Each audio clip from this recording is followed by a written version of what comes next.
Chapter I. Emma Woodhouse, handsome, clever, and rich, with a comfortable home and happy disposition, seemed to unite some of the best blessings of existence, and had lived nearly 21 years in the world with very little to distress or vex her.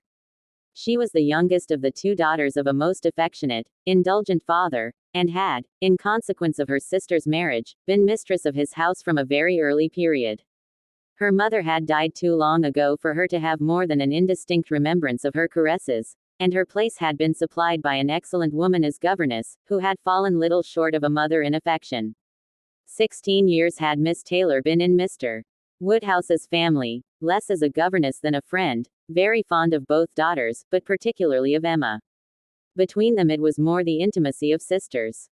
Even before Miss Taylor had ceased to hold the nominal office of governess, the mildness of her temper had hardly allowed her to impose any restraint, and the shadow of authority being now long passed away, they had been living together as friend and friend, very mutually attached, and Emma doing just what she liked, highly esteeming Miss Taylor's judgment, but directed chiefly by her own.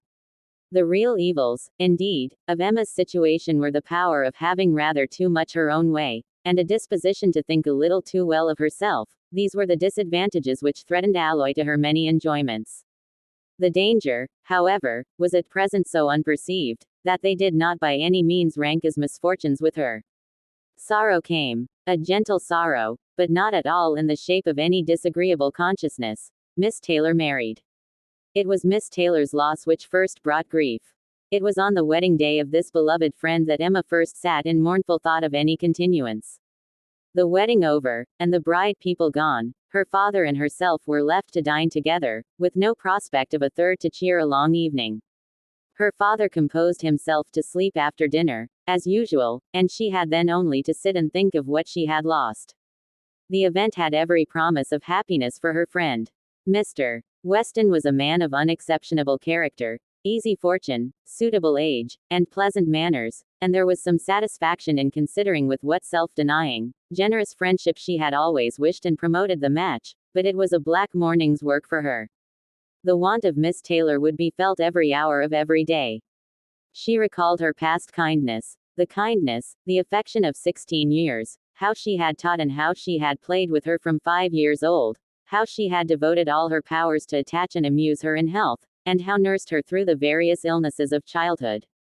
A large debt of gratitude was owing here, but the intercourse of the last 7 years, the equal footing and perfect unreserve which had soon followed Isabella's marriage, on their being left to each other, was yet a dearer, tenderer recollection. She had been a friend and companion such as few possessed. Intelligent, well-informed, useful, gentle, knowing all the ways of the family, interested in all its concerns, and peculiarly interested in herself, in every pleasure, every scheme of hers, one to whom she could speak every thought as it arose, and who had such an affection for her as could never find fault. How was she to bear the change? It was true that her friend was going only half a mile from them, but Emma was aware that great must be the difference between a Mrs. Weston, only half a mile from them, and a Miss Taylor in the house, and with all her advantages, natural and domestic, she was now in great danger of suffering from intellectual solitude. She dearly loved her father, but he was no companion for her. He could not meet her in conversation, rational or playful. The evil of the actual disparity in their ages, and Mr. Woodhouse had not married early, was much increased by his constitution and habits, for having been a valetudinarian all his life, without activity of mind or body, he was a much older man in ways than in years, and though everywhere beloved for the friendliness of his heart and his amiable temper, his talents could not have recommended him at any time. Her sister, though comparatively but little removed by matrimony, being settled in London, only 16 miles off, was much beyond her daily reach, and many a long October and November evening must be struggled through at Hartfield, before Christmas brought the next visit from Isabella and her husband, and their little children, to fill the house, and give her pleasant society again. Highbury, the large and populous village, almost amounting to a town, to which Hartfield, in spite of its separate lawn, and shrubberies, and name, did really belong, afforded her no equals. The Woodhouses were first in consequence there. All looked up to them.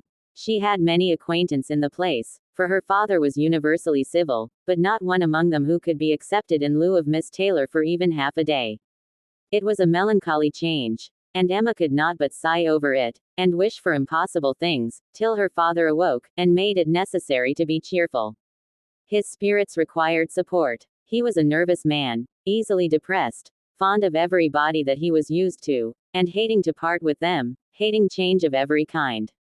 Matrimony, as the origin of change, was always disagreeable, and he was by no means yet reconciled to his own daughter's marrying, nor could ever speak of her but with compassion, though it had been entirely a match of affection, when he was now obliged to part with Miss Taylor too, and from his habits of gentle selfishness, and of being never able to suppose that other people could feel differently from himself, he was very much disposed to think Miss Taylor had done as sad a thing for herself as for them, and would have been a great deal happier if she had spent all the rest of her life at Hartfield. Emma smiled and chatted as cheerfully as she could, to keep him from such thoughts, but when tea came, it was impossible for him not to say exactly as he had said at dinner. Poor Miss Taylor. I wish she were here again. What a pity it is that Mr. Weston ever thought of her. I cannot agree with you, Papa, you know I cannot. Mr. Weston is such a good-humored, pleasant, excellent man, that he thoroughly deserves a good wife, and you would not have had Miss Taylor live with us forever, and bear all my odd humors, when she might have a house of her own.